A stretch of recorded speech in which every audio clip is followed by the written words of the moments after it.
विघ्नेशाय नमः। हर हर महादेव।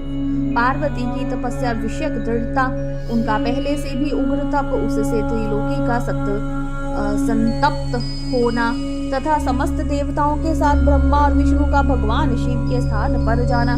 ब्रह्मा जी कहते हैं, मुनीश्वर शिव की प्राप्ति के लिए इस प्रकार तपस्या करती हुई पार्वती के बहुत वर्ष बीत गए तो भी भगवान शंकर प्रकट नहीं हुए। तब हिमाचल, मेना, मेरु और मंदराचल आदि ने आकर पार्वती को समझाया और शिव की प्राप्ति को अथथा दुष्कर बताकर उनसे यह अनुरोध किया कि तुम तपस्या छोड़कर घर लौट चलो। तब उनकी बात सुनकर पार्वती ने कहा, पिताजी, माताजी तथा मेरे सभी बांधव, मैंने पहली जो बात कही थी उसे क्या आप लोगों ने भुला दिया है? अस्तु, इस समय भी मेरी जो प्रतिज्ञा है उसे आप लोग सुन लें। जिन्होंने रोष में कामदेव को जलाकर भस्म कर दिया है, वह महादेव जी यद्यपि विरक्त है तो भी मैं अपनी तपस्या से उन भक्त वत्सल्य भगवान शंकर को अवश्य संतुष्ट करूंगी। आप सब लोग प्रसन्नता पूर्वक अपने अपने घर को जाएं। महादेव जी संतुष्ट होंगे ही, इसमें अन्यथा विचार की आवश्यकता नहीं है।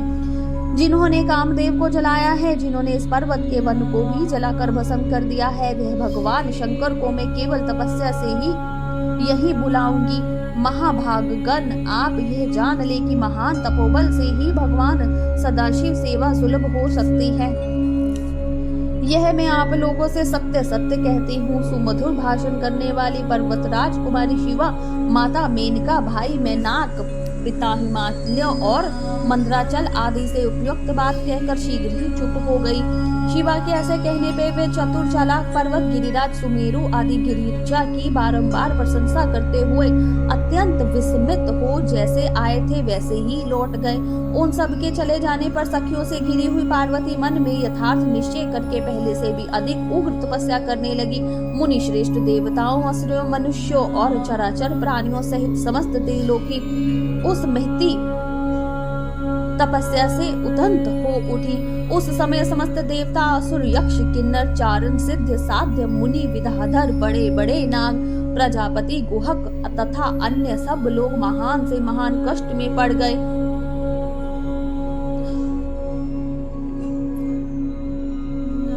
परंतु इसका कोई कारण उनकी समझ में नहीं आया। तब इंद्र आदि सब देवता मिलकर गुरु बृहस्पति से सलाह ले बड़ी विह्वलता के साथ सुमेरु पर्वत पर मुझ विधाता की शरण में आए।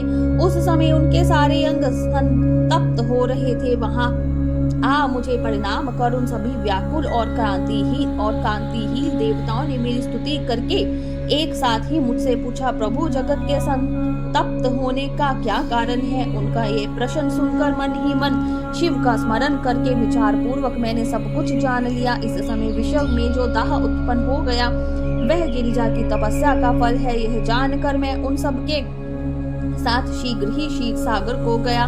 वहां जाने का उद्देश्य भगवान विष्णु से सब कुछ बताना था। वहां पहुंचकर देखा भगवान श्री हरि सुखद आसन पर विराजमान है देवताओं के साथ।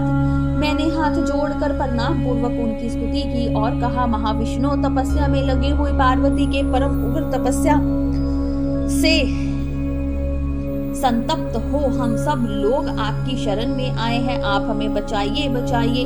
हम सब देवताओं की यह बात सुनकर शेष शया पर बैठे हुए भगवान लक्ष्मीपति हमसे बोले। श्री विष्णु ने कहा, देवताओं, मैंने आज पार्वती जी की तपस्या का सारा कारण जान लिया है, अतः तुम लोगों के साथ अब परमेश्वर शिव के समीप चलता हूँ। हम सब लोग मिलकर यह प्रार्थना करेंगे कि वे गिरिजा को ब्याह कर अपने यहाँ ले आए।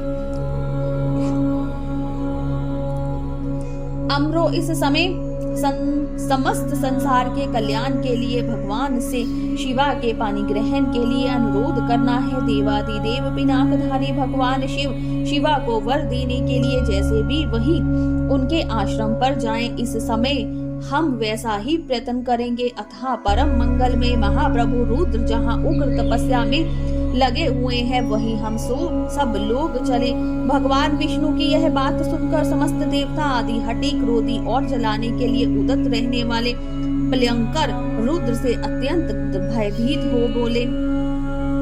देवताओं ने कहा, भगवान, जो महाभयंकर कालग्नि के समान दीप्तिमान और भयानक नेत्रों से युक्त है, उन रोष भरे महाप्रभु रुद्र के पास हम लोग नहीं जा सकेंगे, क्योंकि जैसे पहले उन्होंने कुपित हो दुर्जय काम को भी जला दिया था, उसी प्रकार वे हमें भी दग्ध कर डालेंगे, इसमें संशय नहीं है। पुणे इंद्र आदि देवताओं की बात सुनकर लक्ष्मीपति श्री हरि ने उन सबको संतावना देते हुआ कहा। श्री हरि बोले, हे देवताओं, तुम सब लोग प्रेम और आदर के साथ मेरी बात सुनो। भगवान शिव देवताओं के स्वामी तथा उनके भय का नाश करने वाले हैं। वे तुम्हें नहीं दग्ध करेंगे। तुम सब लोग बड़े चतुर हो, अतः तुम्हें शंभु को कल्याणकारी मानकर हमारे साथ सबके उत्तम प्रभु और महादेव जी की शरण में चलना चाहिए। भगवान शिव पुराण पुरुष पर सर्वेश्वर, वर्णनीय, तत्पर, परात्पर, तपस्वी और परमात्मा स्वरूप है, अतः हमें उनकी शरण में अवश्य चलना चाहिए। प्रभावशाली विष्णु के ऐसा कहने पर सब देवता उनके साथ पिनाकपाणी शिव का दर्शन करने के लिए गए। मार्ग में पार्वती का आश्रम पहले पड़ता था, अतः उन गिरिजा नंदिनी की तपस्या देखने के लिए विष्णु आदि सब देवता कौतूहलपूर्वक उनके आश्रम पर गए। पार्वती के श्रेष्ठ तप को देखकर सब देवता उनके उत्तम तेज से व्याप्त हो गए। उन्होंने तपस्या में लगी हुई उन तेजोमयी जगदम्बा को नमस्कार किया और साक्षात सिद्धि स्वरूपा शिवा देवी की तप की भूरी भूरी प्रशंसा करते हुए वे सब देवता उस स्थान पर गए जहां भगवान ऋषभध्वज विराजमान थे। मुने वहां पहुंचकर सब देवताओं ने पहले उन्हें उनके पास भेजा और स्वयं वे मदन दहनकारी भगवान हर से दूर ही खड़े रहे।